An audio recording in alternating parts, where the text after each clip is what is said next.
নমস্কার। প্রাথমিকের 2022-এ টেট পাসদের জন্য একটি প্রেস বিজ্ঞপ্তি দিয়েছে প্রাথমিক শিক্ষা পর্ষদ। তো এখানে কি বলেছে যে কেন নিয়োগ বিজ্ঞপ্তি আসছে না, সেই কারণটা এবং কবে নিয়োগ বিজ্ঞপ্তি আসবে। তো প্রেস বিজ্ঞপ্তি দিয়েছে গত 11ই ফেব্রুয়ারি 2025-এ। কি বলেছে এখানে, মহামান্য সুপ্রিম কোর্টে অন্যান্য অনগ্রসর শ্রেণী অর্থাৎ ওবিসি সংক্রান্ত মামলাটি বিচারাধীন থাকায় পশ্চিমবঙ্গ সরকারের বিদ্যালয় শিক্ষা অধিকার থেকে শ্রেণীভিত্তিক শূন্যপদের সংখ্যা পাওয়া সম্ভব হচ্ছে না। ফলে পর্ষদও প্রাথমিক শিক্ষকের নিয়োগ সংক্রান্ত কোনো বিজ্ঞপ্তি প্রকাশ করতে পারছে না।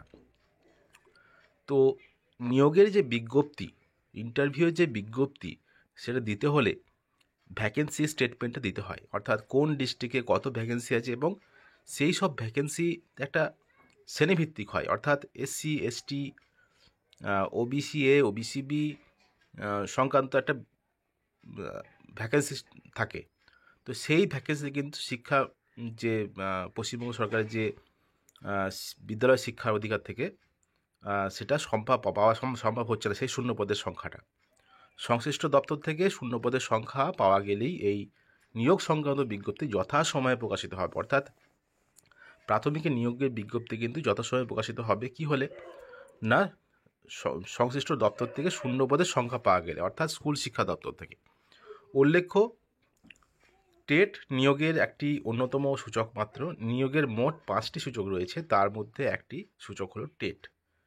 মোট 50 নম্বরের নিয়োগের 50 নম্বরের পরীক্ষা হয়, তার মধ্যে সেই নম্বরের মধ্যে টেটের জন্য বরাদ্দ থাকে কত, 5।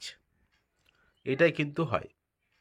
তো এই বিষয়টা খুবই গুরুত্বপূর্ণ যে কেন নিয়োগের বিজ্ঞপ্তি হচ্ছে না এবং কবে। দেখুন, শূন্যপদের যে বিজ্ঞপ্তি, এটা ওবিসি কেসটা যে সুপ্রিম কোর্টে চলছে, মহামান্য সুপ্রিম কোর্টে, সেই কেসটা মিটে গেলে কিন্তু এই বিদ্যালয় শিক্ষা দপ্তর থেকে কিন্তু সেই ভ্যাকেন্সি শ্রেণীভিত্তিক শূন্যপদের সংখ্যাটা কিন্তু প্রাথমিক শিক্ষা পর্ষদকে দিয়ে দেওয়া হবে, বা কোনো বাধা নেই তাতে। তো সেটা পেলেই কিন্তু প্রাথমিক শিক্ষা পর্ষদ যথাসময়ে নিয়োগের বিজ্ঞপ্তি জারি করে দেবে।